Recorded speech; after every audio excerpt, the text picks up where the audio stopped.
नमस्कार, मैं हूं आरपी वर्मा। आप देख रहे हैं बरेली देहात न्यूज। इस वक्त हम पहुंचे हुए हैं उत्तर प्रदेश के बरेली जनपद की नगर पालिका आंवला के श्री सुभाष इंटर कॉलेज मैदान पर।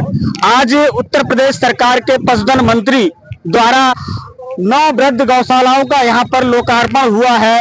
उसी उपलक्ष्य में आज हमारे साथ हैं गौरी जैन, जो कि उत्तर प्रदेश ही नहीं पूरे भारतवर्ष में जिन्हें गौ सेवक के नाम से लोग जानते हैं। आइए हम बात करते हैं। हमारे साथ हैं गौरी जैन जी। स्वागत है आपका मैडम। नमस्ते सर। मैडम जी, जैसा कि आप एक महिला हैं और महिला होने के नाते आप गौ सेवा में आपका बड़ा नाम, यूपी में जब गौ सेवा की बात आती तो आपका नाम जरूर आता है।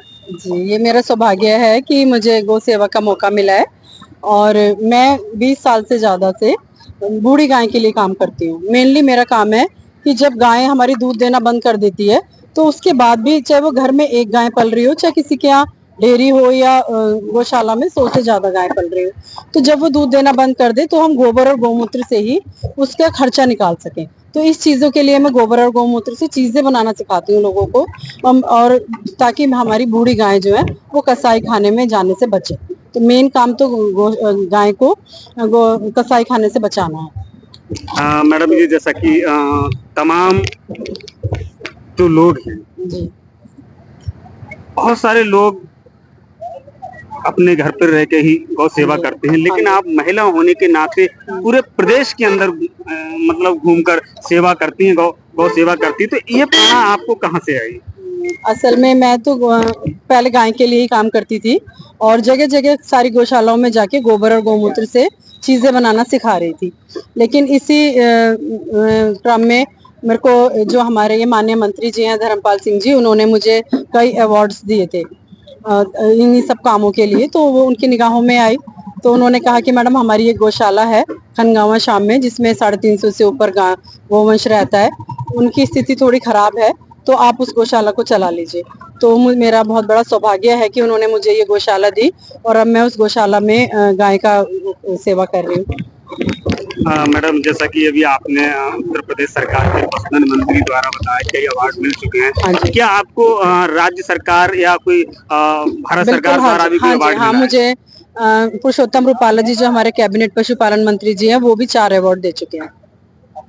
मैडम जी, आपको तमाम लाखों महिलाएं देख रही हैं, तो क्या आप महिलाओं को संदेश देना चाहेंगे? मैं सबसे पहले तो यही कहूंगी कि गाय को आप कहते हैं माता है, या तो आप माता मत कहिए उसको फिर, और अगर माता कह रहे हैं तो इतनी दुर्गति मत करिए उसकी। जिस गाय को माँ की तरह, जिस गाय ने माँ से भी ज्यादा आपको, माँ का दूध तो आपने कुछ महीने पिया होगा, गौ माता ने आपको सारी जिंदगी दूध पिलाया, उस गाय को जब वो दूध देना बंद कर देती है तो आप उसको सड़कों पे छोड़ देते हैं। और सड़कों पे आप देखिए कितनी बुरी दुर्दशा में, जब मेरी गौशाला में गायें आती हैं तो मैं देखती हूँ कुछ लोगों ने उनको सरिये से मारा हुआ है, कहीं खेतों में तारों से कट गई है, इतनी बुरी तरीके से हमें टांके लगवाने पड़ते हैं। एक गाय को तो हमने 50-60 टांके उसके गले पे, पैर पे ऐसे लगवाए। मतलब इतनी अभी 15-16 गायें हमारे पास आई थी, कटी हुई सारी, खेतों में इतना बुरा ब्लेड वाले तार लगा लेते हैं, जबकि बैन है तार लगाने। तो मेरा यही उन सब अपनी माता बहनों से निवेदन है कि जिस माता ने आपको सारी जिंदगी दूध पिलाया है और अब वो दूध देना बंद भी कर दिया है, तो आप ये तो सोचिए उसने आपको बच्चे दिए हैं, कितने सारे सालों में उसने कम से कम 8-10 बच्चे दिए, वो आपको दूध दे रहे हैं अब, तो इसी नाते आप उसको पाल लें। कितनी उम्र है ज्यादा से ज्यादा एक गाय की, तो इतने जब तक वो उसका जीवन है उसको अपने घर में रख के पालें। और अगर आपको आपके घर में आपकी गाय नहीं है तो आप बिल्कुल गौशालाओं में जाके, जहाँ पर निराश्रित वृद्ध और ये एक्सीडेंटल गायें पल रही हैं, वहां पर गाय की सेवा करने अवश्य जाएं।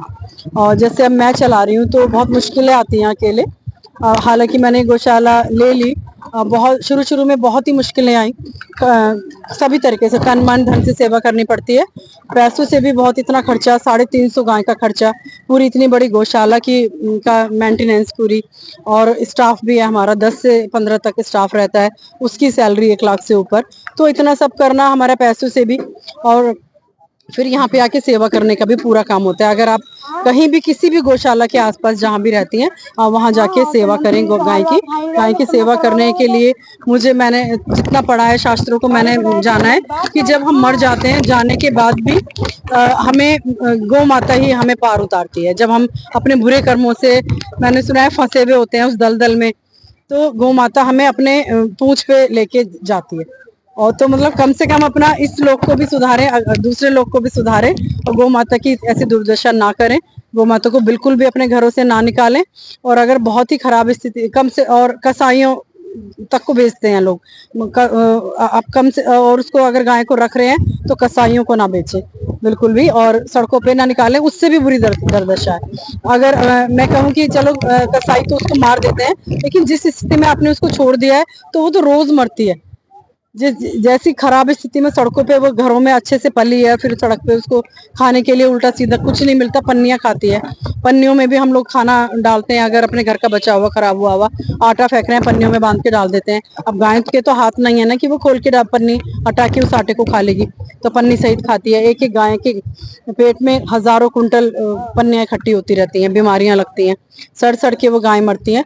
तो इस पाप कर्म से बिल्कुल मुक्त आप लोग बचने की कोशिश करें और गाय की सेवा करें, गाय को अपने घरों से बिल्कुल ना निकालें, बार बार यही कहूंगी।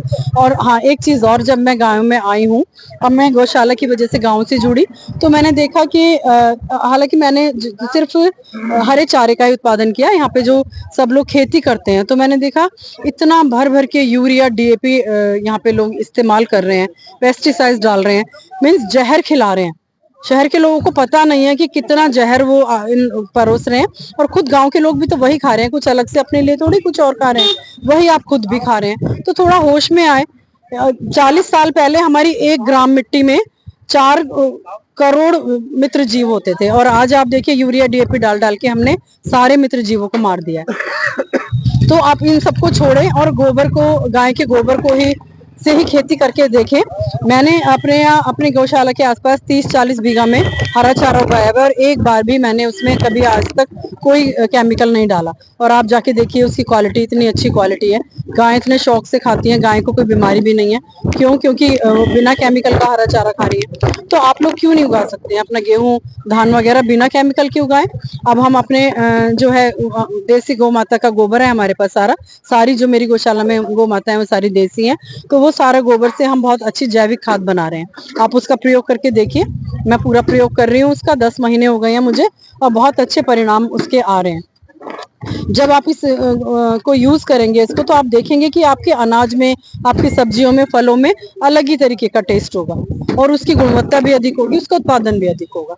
तो आप सच में जो हमारे बड़े बूढ़े किसान हैं, उनसे तो मेरी बिल्कुल करबद्ध निवेदन है कि वो अपने नए जो जनरेशन है उसको कुछ सिखाएं, उनको यूरिया डीएपी के बारे में बताएं कि गलत है, और इन सब चीजों से उनको दूर करके वापस अपने पुराने ही जो हम गौ माता पर आधारित खेती करते थे उस पर वापस आए। तो ये मेरा सच में निवेदन है सभी से, पूरी गांव की जनता से मेरा निवेदन है कि गौ आधारित खेती करें और ये जैविक खेती करें, केमिकल्स वाली खेती को बिल्कुल दूर करें, इससे दूर रहें। ये बिल्कुल जहर है। कितने दुनिया भर के कैंसर आप बाद में जो खाने वाला है उसको बाद में होते हैं, जब आप डालते हैं तो डायरेक्ट आपके, जब आप उसको छिड़कते हैं खेतों में, सबसे पहले वो आपको हार्म करते हैं, सबसे पहले आपको नुकसान करते हैं। तो इन बातों को समझे और रसायनों से दूर होके गाय पे आधारित खेती करें। बहुत बहुत धन्यवाद। ये थी हमारे साथ गौरी जैन, जो कि लगातार गौ सेवा करती हैं और उत्तर प्रदेश सरकार के अलावा भी भारत सरकार द्वारा सम्मानित हो चुकी हैं। लगातार खबरों के साथ बना रहूंगा, देखते रहिए बरेली।